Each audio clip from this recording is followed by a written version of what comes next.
Good morning. Another sunny, fantastic morning out on a walk with Maisie, who likes getting out nice and early. I just want to quickly chat about early years and working and work ethic, all of that. So back then, anybody could really get a job. There was no age restriction.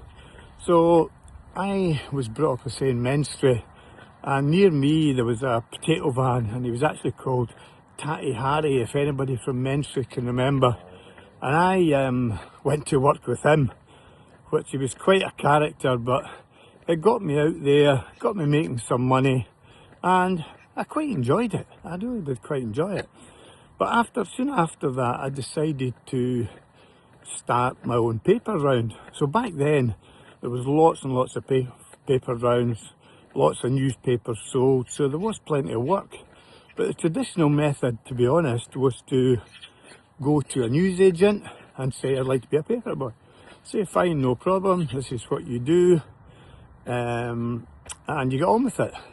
So for some reason, and I can't remember what, is it?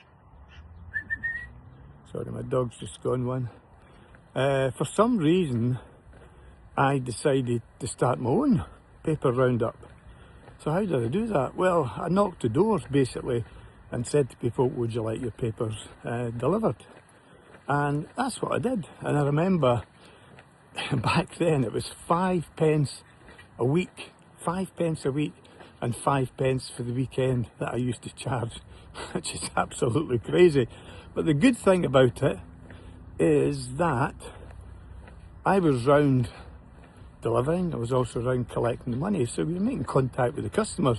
So you did very, very well with tips. It got you used to customer service, how to speak to people, where other paper boys never really seen the customers. So I did that from probably, I think, 8-year-old, 9-year-old, right up till I was 13, 14, 15. And it was great fun. I really enjoyed it, don't get me wrong. The winters could be pretty hellish, and my poor mum, I think, on a few occasions, or maybe a number of occasions, used to say jump in the car, and we did it together. So it was good, and I say it got me off to a good start, how to manage money, and oh, I forgot to mention the Maisie, this way, come on, this way. Morning, hi there, morning. Sorry, I forgot to mention the great times with the holiday times. The holiday times with, thank you. The great times with the holiday times. You know, you used to get tips, a lot of tips, same at Christmas. So we did very, very well. So that was a great start to the working life, and it gives you the feel for money, how to deal with it and stuff like that. So later on, my next job was probably about 17. I was due to start with the coal board back then. I had an apprenticeship being an electrician. But in the meantime, I managed to get a job, I think through a contact, somebody at my mother's work, and it was with John Wilson's. They used to do Continental Quilts based in Stirling, Cahoon Street, Stirling.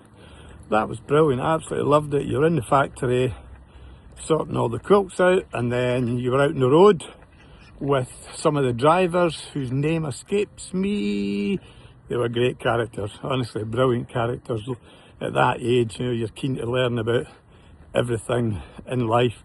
So that gave me some brilliant experiences up to Aberdeen, down to Ayr. So you learned a lot, And then, as I say, my first job was apprentice electrician.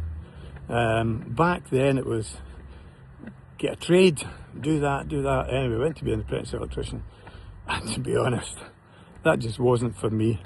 I didn't learn a thing in 3.5 years. Can you believe it? Then I left. Don't get me wrong, met some brilliant characters. Hopefully some of them might be listening and come on and tell you how bad an electrician I was. But we had a great laugh. We went to college, Falkirk College, the old college. So we had great times, you know, supposed to be back studying, and you end up in the pub and all that sort of thing, which is crazy really. But at that age, you've not got a clue, to be honest. You'll do anything. So that was the start of my life working, and I packed it all in the pit after 3.5 years and disappeared to France. And the idea was we were going to go there, myself and An old friend called Nicky Rowan. We were going to go there, pick grapes, make a fortune and never come back. Well, we lasted I think 3 or 4 weeks, but it was an experience. And then my sort of working life started coming back from there. But I feel sorry for the young ones now. You can't just go and get a job. You know, I've got granddaughter desperate to work, 15, nearly 16, struggling to get a job just for all the legislation and stuff like that. So it's a real shame, because back then so many people had a Saturday job. Well guys, I'll continue my story tomorrow. Have a brilliant day. Take care.